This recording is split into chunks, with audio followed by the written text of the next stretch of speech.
My name is Emma Duarte. And my name is Christian Watkins. And we are Christian teens giving our personal insight with facts and stories. Welcome to the TBH Teens Being Honest podcast.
Welcome back to the Teens Being Honest podcast. We're going to be going over temporary distractions, what that does to our brain, how that affects us, how we are manipulated.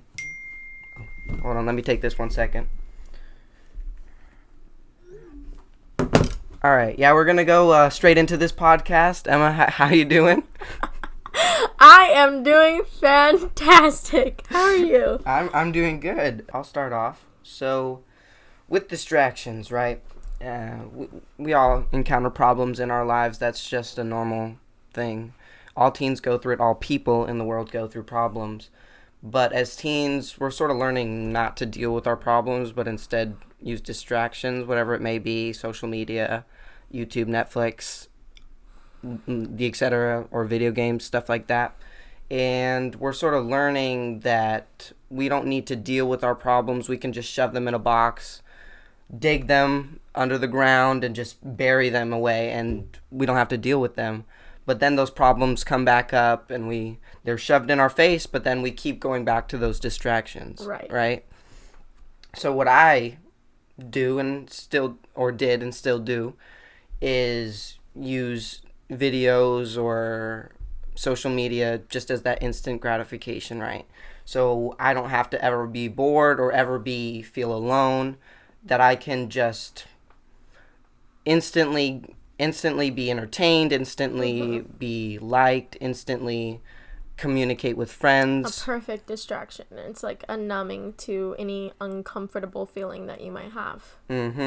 So this week, we do record these podcasts and you listen to them a whole lot later.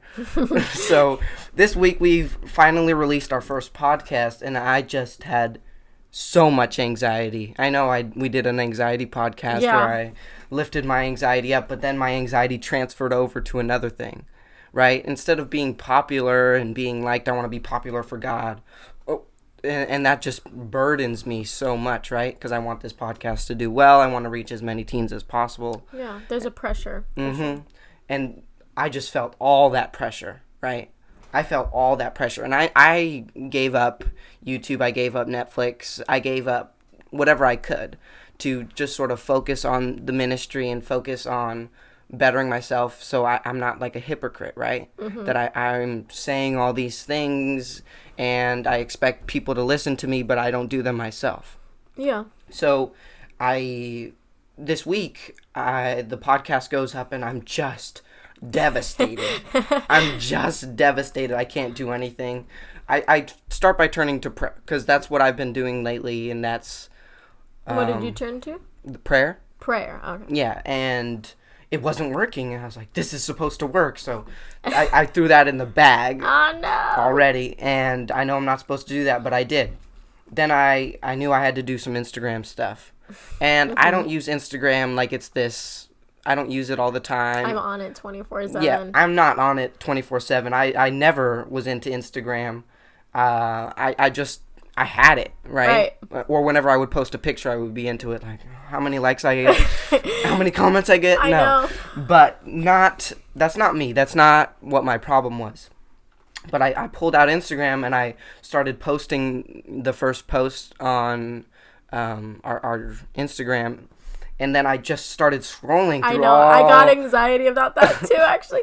But it was actually more of excitement than anxiety, because I really tried to turn that excitement into like, no, like, you guys have been praying for this, you guys have been preparing, and now I want to take that nervousness and make it into something exciting, even though I know that it might look odd to all the people that are following you and all the people that are just like, whoa, the switch happened between Christian's personal account to now being a podcast that's religious. It's like, what?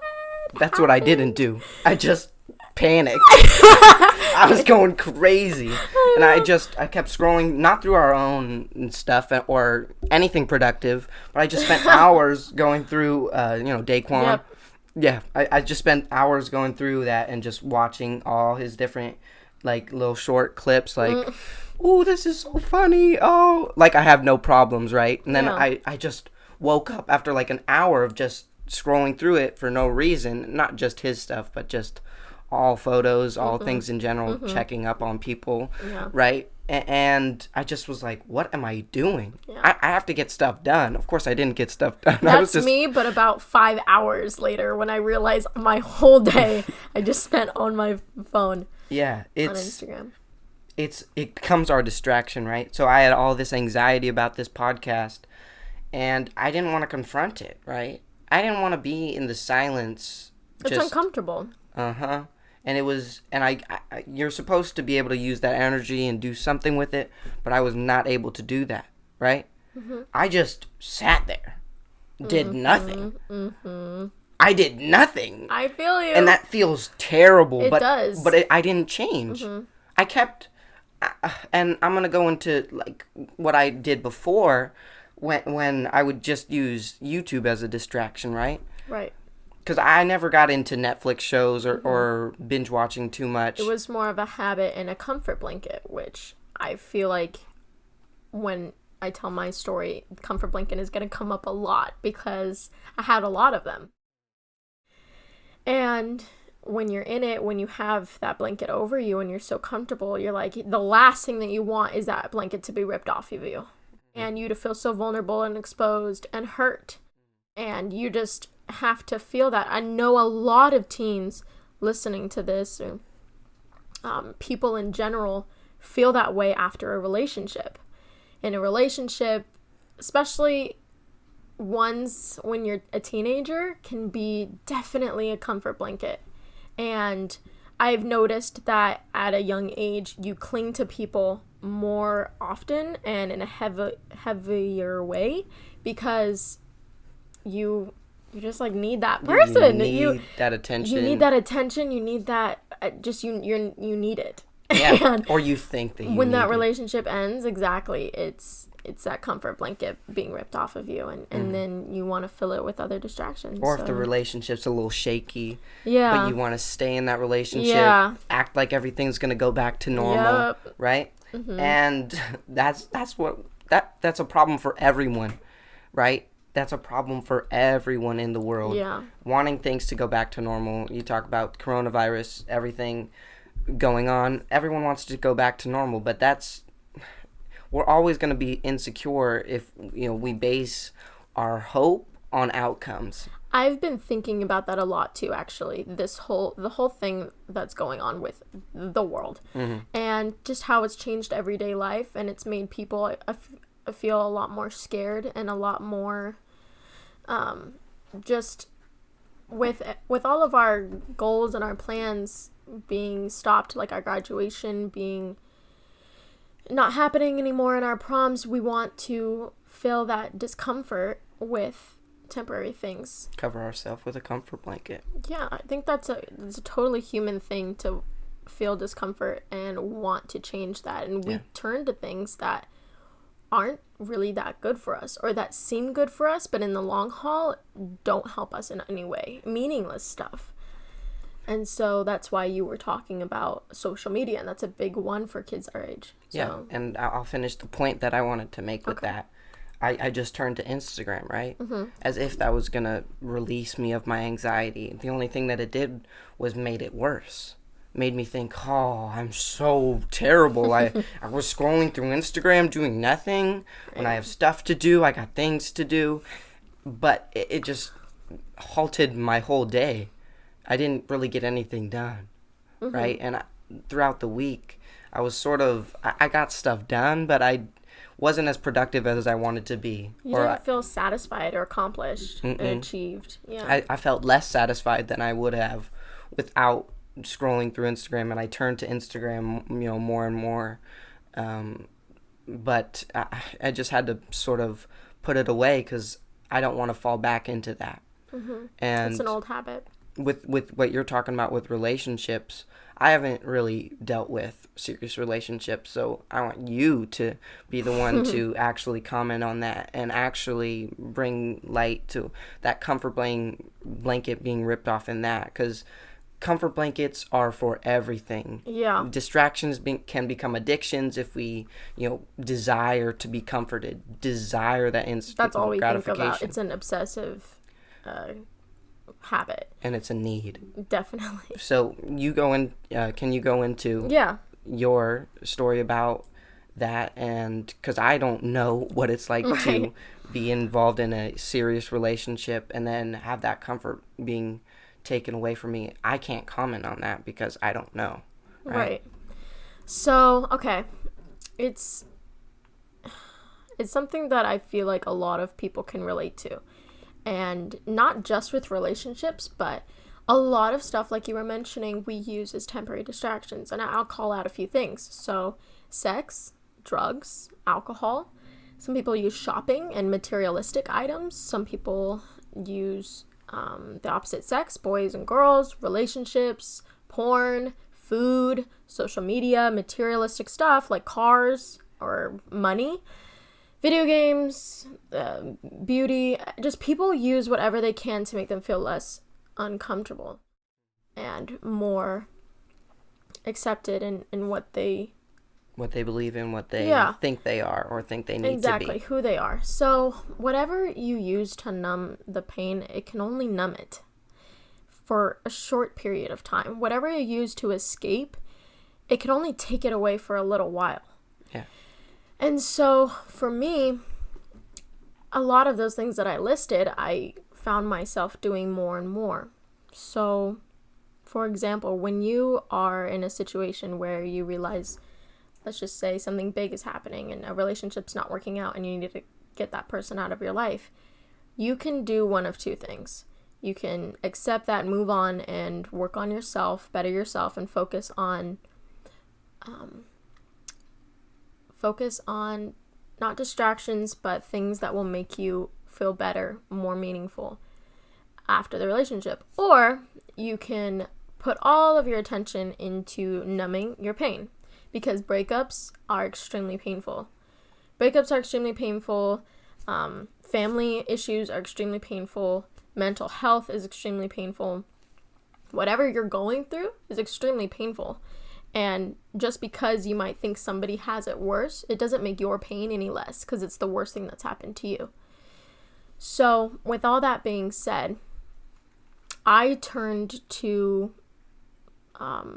partying, alcohol, not so much drugs, but boys, and it was so not a good situation. It was so just... And I also turned to materialistic stuff. My whole mindset was just, how can I have better things and look better? And it was so vain, shallow, and meaningless. But it helped me. At least I thought it helped me. It felt like it helped me. But in reality, it got me further away from God. It made me into a person who I didn't recognize.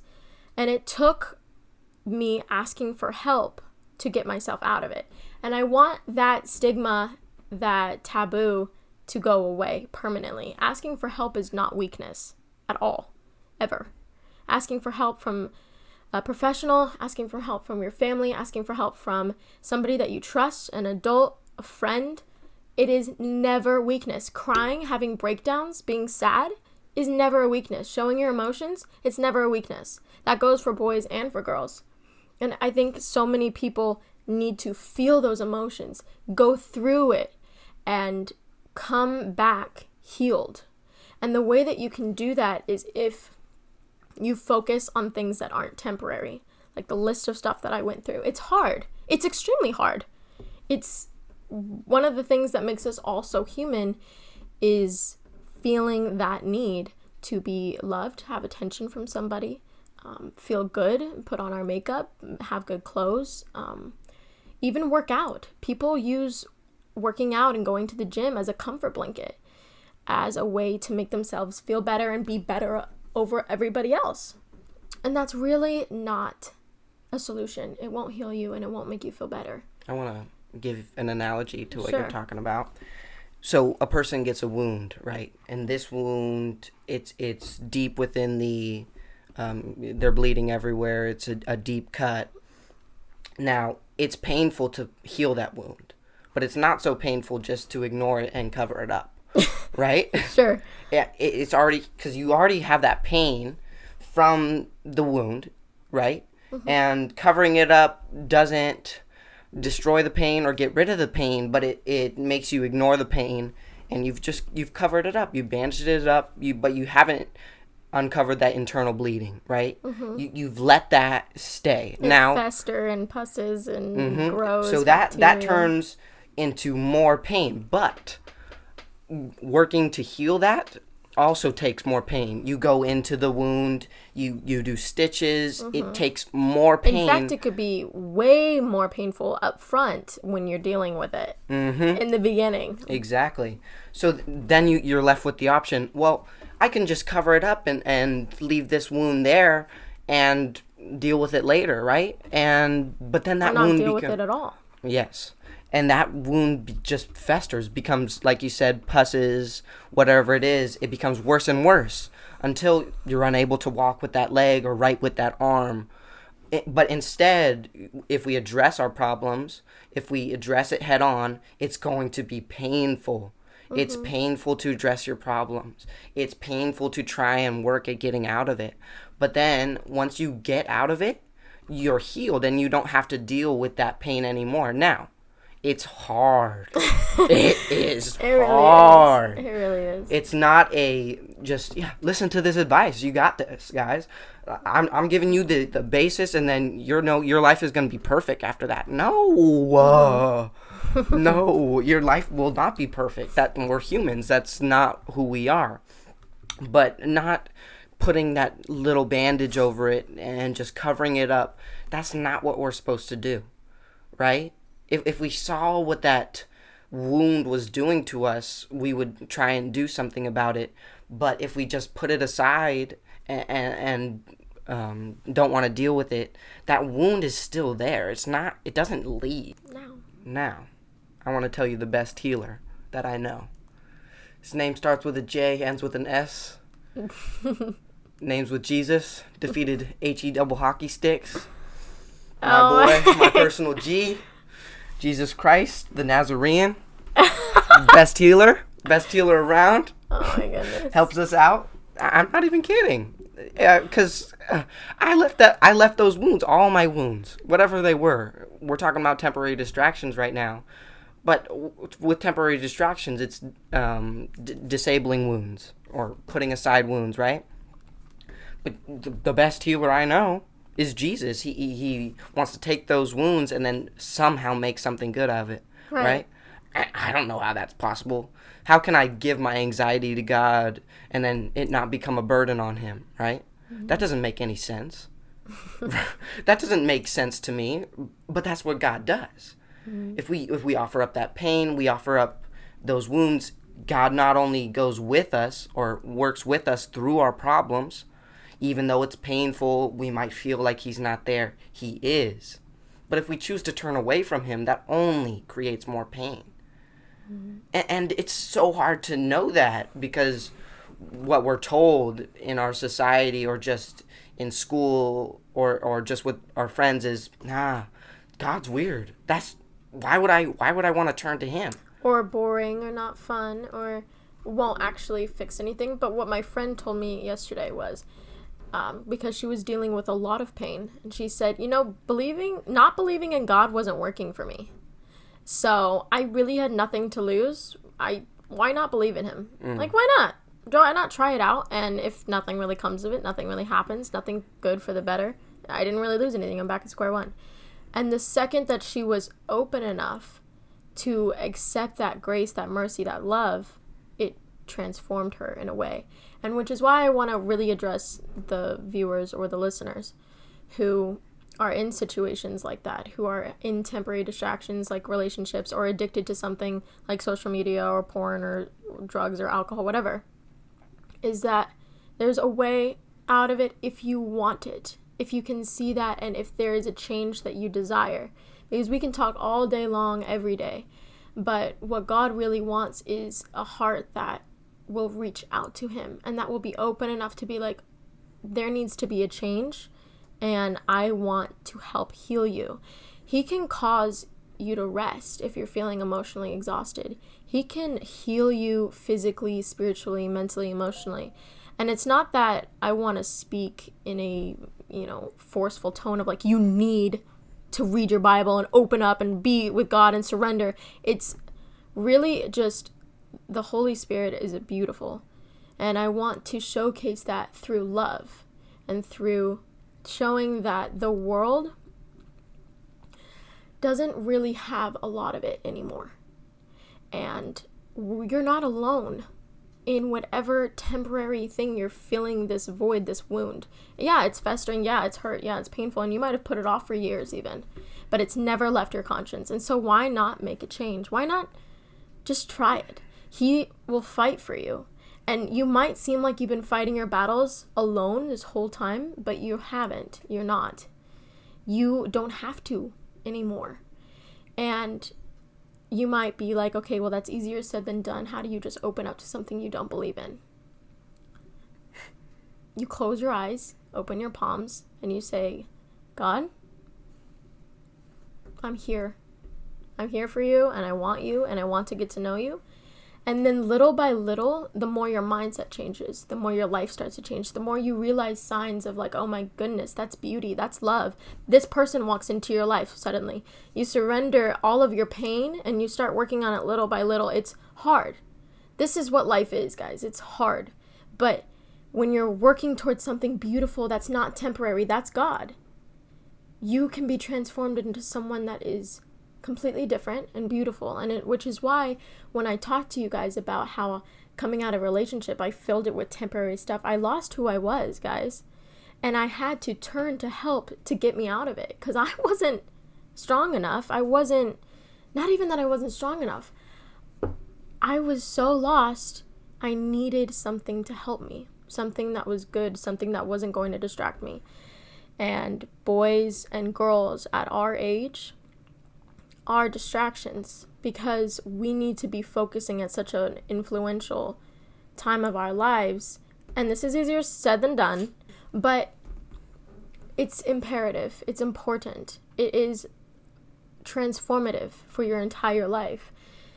Using all of these excuses and being a victim of things and holding on to things that are making you feel less than, making you feel meaningless, let it go. Try your hardest to let it go. This is your sign. This is, if you clicked on this and you were like, oh wow, she's really beautiful. No, let me just watch this podcast. If you clicked on this, guys, it's for a reason. And this is me telling whoever's watching this, telling you that you have something really big that you have to do. Something big that you've probably been putting off, or something big that has been festering and that you need to take control of. Something that's been hurting you for a while, whether it's a broken relationship with a family member, whether it's a toxic relationship you're in, whether it is something personal, internal, like anger or grudges or envy. You need to pinpoint it. Be open enough to heal it. Be open enough to see it. And it's not impossible, guys. I was right there with you. I am right there with you. It's a daily thing. Christian is right there with you. I want you guys to know that there is light and there is love and there is beauty. And you guys can see it and reach it and touch it and have it. And but you have to want it. You just have to be open enough to want to change. And it's hard. it will be hard, but it is worth it, and it's lovely. And I would love for you guys to reach out to me personally if you need to, or to somebody that you care about if you're feeling alone, and build a community, because you're not going to have a community by sitting there being on social media or playing your video games, or you're never going to be able to see that future, see that light with those temporary distractions. And I'm here to tell you guys that there are so many more beautiful things in this world to see. You just have to want to open your eyes, to be healed, and to ask for help. I had to. I needed to. I was so lost from a lot of things that happened, and that I will eventually share on this podcast, because yes, it's vulnerable and it hits hard. It's important for you all to know where I'm coming from, and that I'm not just this crazy religious girl that has her whole life and she's perfect, because I'm definitely not at all. And that's not what I'm saying. I'm just trying to be a friend for you guys and show you that there is healing, and that there is hope, and that there is God. I want to make one last point before we wrap up, that our distractions can become addictions. I know I said this earlier on in the podcast, but I'm going to give my story that relates to that, and how me distracting myself and not being able to deal with problems caused me even more problems. Right. All throughout my life. Right. It's not, and my life's not that long, guys. I'm 15 right now. I can't drive. I can't drive. That's what you have to bring up when you're 15. So I can't drive. It's not this is all throughout my life, just distractions. My main distraction, YouTube. I've never been like this person that's so popular that everyone wants to talk to. Like, that's not who I ever was. That's not whoever I'm not capable of being good at social media. I'm terrible at it, right? Yeah. I can't respond to all these people all the time. I can't update things or I just can't handle it. And my anxiety doesn't let me. But dealing with that, I turned to something else. I turned to YouTube, Netflix, right? Exactly. I became obsessed with it. Whenever, it started with boredom, right? Oh no, I can't be bored. Right? I can't. Boredom is the death of creativity and imagination. I can't be bored. This is 4th grade. Like, boredom isn't bad. We need to just feed it to make it positive. I couldn't be bored. So I just turned to YouTube. I got my first iPad. Oh, I was psyched. He's balling. What? Minecraft? Got it. I couldn't play Minecraft because my parents wouldn't let me, but I Those would watch so many videos. Distractions, right? I would watch so many videos. I would watch it at night. I would watch it all the time. And I wasn't bored. But then when I would stop, I would... I was cranky. Oh, boy. Give me my iPad back. Right? And then... then that goes into 6th grade. I moved to a new school, and it's hard for me to get along with people. Oh, I can't deal with that problem. YouTube. All the time. Just watching YouTube on my little iPod Touch all the time. And then I was like... iPod Touch.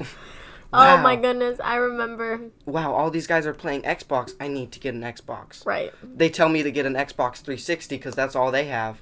And then I get an Xbox 360. They all get Xbox Ones. Oh, I need to get an Xbox One. I spend all my money. I get an Xbox One, and I do not like playing video games. Really? No, not too much. And so I wish... Like, well, now that you're not relatable to the viewers at all. That's a lie. I loved playing Star Wars. Okay, I like Grand Theft Auto. I'm going to be the first one to say it. I would drive, like, as if I'm following actual road laws, and then I'd get fed up and I'd just go crazy.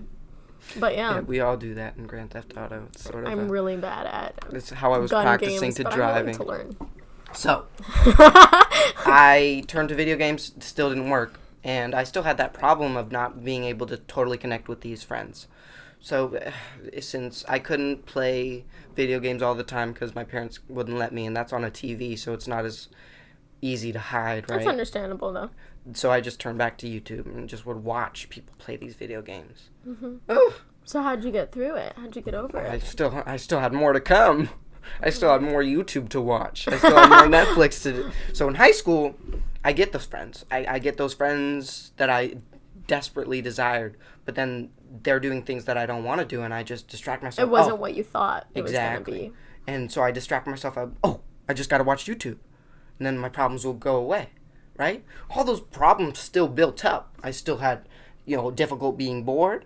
I still had difficulty, relating to people. And then once I related to people, I had difficulty staying in those relationships and yeah, you still had a lot of problems to work through. Yeah. Work on. And all I did was watch YouTube. So those problems were just left to build up. Mm-hmm. And I would just come home, nap, watch YouTube, do my homework, but then watch YouTube while I'm doing my homework. It just became terrible, right? I couldn't do anything besides watch YouTube. And then, since that wasn't good enough for me, I was introduced to drugs, right? And I was introduced to nicotine first, but I didn't like that. It didn't really give me any, calm down, dude, it's not too bad. So instead of just watching YouTube, I would smoke and then watch YouTube. And I would say, wow, this is what it is, right? This is it. I got no care in the world. But then when that would end, my back would hurt, and then I would just think of all these problems I had, and then I wanted to turn back to that. Because where there's a high, there's going to be a low, and you're going to want to crave that high again versus just living your life in a mindset of constantly being high, but not in that way. Not in the way of drugs, but in a way of positivity and love and that kind of... Now, but that was the final straw for me. Right. I can't do this. Mm-hmm. I can't turn to drugs. Like, what? Like, that's not who you are. That's not what my parents would want me to do. And that's not... Because I still believed in God, right? Mm-hmm. And that's not what God would want me to do. So, like I said, I went to my mom. I confessed all those sins. And now... What made you want to go to your mom? What was that click? Was it just you wanted to? You were fed up? What was the build up to that? The actual need, not this some superficial need, but the need to get rid of my problems. Mm-hmm. The need to be free of my problems. So you felt like there was a tipping point of I am at my end and something needs to change. Mm-hmm. And you were open enough to go to your mom, who was an amazing woman, who is really, rich in the Holy Spirit and really just has an abundance of love. You were drawn to that, which is really important, and I'm really glad you had that support. I didn't want to let my distraction of drugs, right, become an addiction like YouTube had for me. I knew that YouTube became an addiction for me because I couldn't get rid of it. Even after I had my change and I left my friends, YouTube stayed. It was until I had to give it up, for good. I couldn't do it again, that I was finally free of that, right? Right. And that was hard because I tried to do it intervals, I'll give it up every day except Saturday, but then Saturday I would just watch so much, right? And it just sort of, and then on Sunday I would be like, oh, right? And it just was a terrible situation, so I had to get rid of it completely before I was free of my problem. And as teens, we can't do that a lot, right? It's hard to go against our feelings to make the best decisions for us. And in the long run, seeing that, okay, breaking up with this guy or not spending all my time on that will be the best decision for me in the long run, knowing that your feelings are just drawn and gravitated towards that person or that thing. It's so hard to go against those emotions and those feelings when you're in it, when you're blindly in love or when you're addicted. To make the decision, and this is why so many people make bad choices that lead their families to suffer the consequences or lead their children to suffer the consequences, and this is where we get, adults that have a lot of internal problems and that share those with their kids, and then it's just a cycle. It's a bad cycle that needs to be outed. It needs that bubble to be burst, and it needs to be changed. Guys, I really want to push... No, I don't want to push. Okay. I want to pull. Guys, I really want to pull you into a light. And that light is the Catholic Church. And I know that me saying that might be a deterrent to all the things that you believe, that you know, because I have no idea where you're coming from. But that is the case. The case is that the Catholic Church is a light, and it has God in it, and the people that are in that religion have love in their hearts.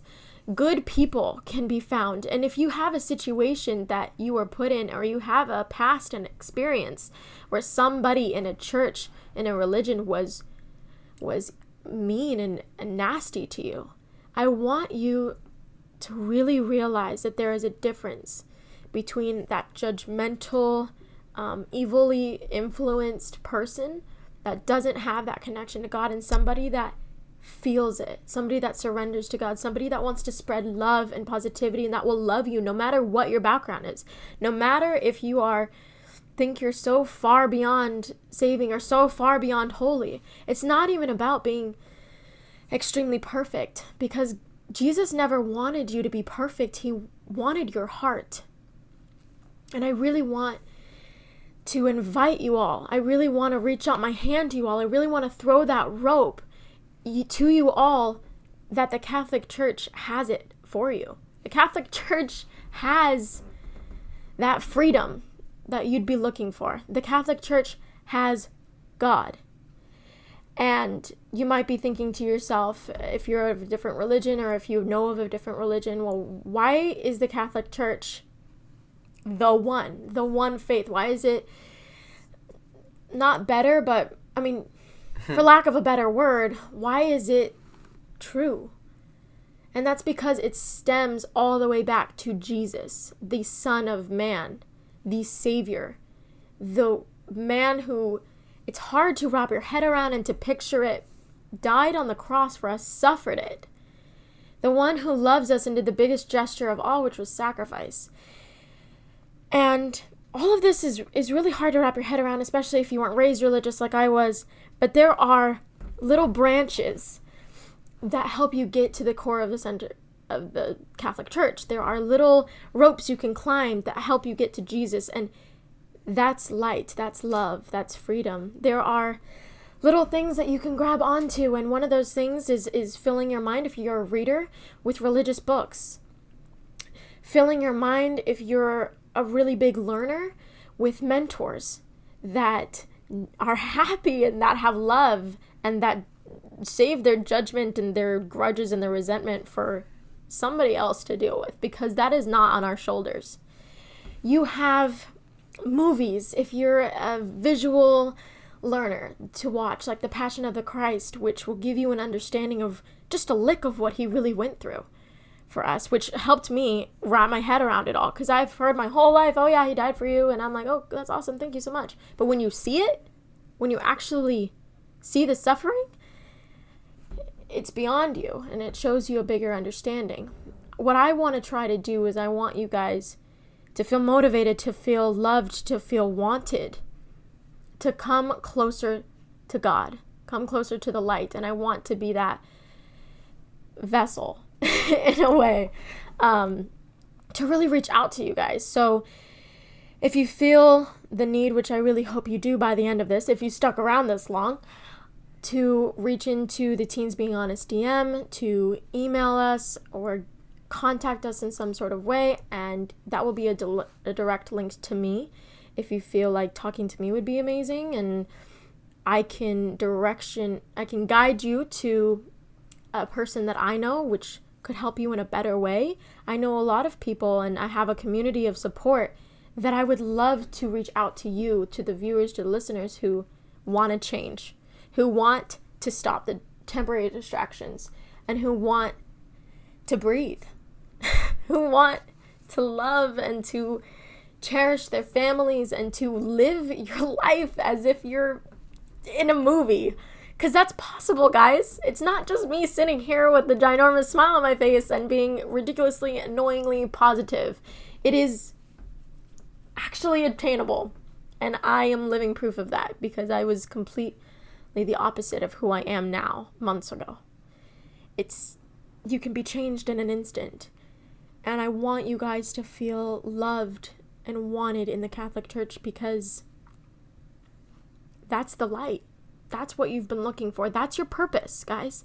Your purpose is to save souls, and that's hard to wrap your head around, and it might sound like I'm a crazy person, but that is what everybody, if you could imagine it, the entire world, if everybody just thought about loving each other and saving their soul and caring about their emotions and noticing the evil and the distractions and saying, like, that is not good, focus on the light. If everybody in the whole world could say, let me save you, I see you, I want to love you, can you imagine how different and how beautiful it'll be?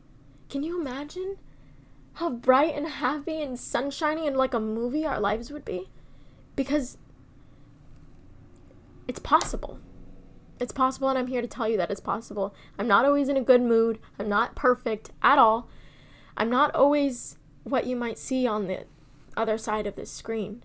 But I'm here to tell you all that there's a light. Want to wrap us up with a prayer? Yes, I like to wrap you guys up with prayer now. Woo! I gotta calm down a little bit. I got into that. Okay. Alright, so if everybody watching or listening feels the need to close their eyes, open up their hands, open up your hearts, and if you could just say, if you feel the need to, I surrender all these temporary distractions. I surrender my pain. I want you to take it all from me. If you want to give that to God now, you won't regret it. Okay, so bow your heads, close your eyes, do whatever you feel comfortable with, and follow me in prayer.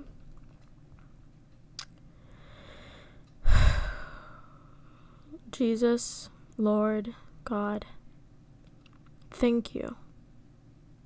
Thank you for filling my heart, for giving me a chance to save just one person, to talk to one person, to give hope to one person, to add a sliver of love to somebody's day. Lord, I ask you to continue to give Christian and I that motivation and that want to help people. Put your love, your power, your spirit over everyone that is watching, and help them to open up their hearts so that they can be close to you, so that they can get rid of all the things that were pulling them away from you, and they can hug you. Lord, I ask for you to give them the peace, the grace, the happiness, the mindset to live their lives as you intended. Because all of this evil is not the way it's supposed to be. It's not the way that we should accept it to be. Lord, I ask you to please love us with all your hearts. Forgive us and have mercy on us all. In your name we pray, amen. Amen. So, Thank you, everyone, for listening. Been a fun podcast. it's been a great one. And I've had fun. we'll see you all next time. Okay. Bye. Bye-bye.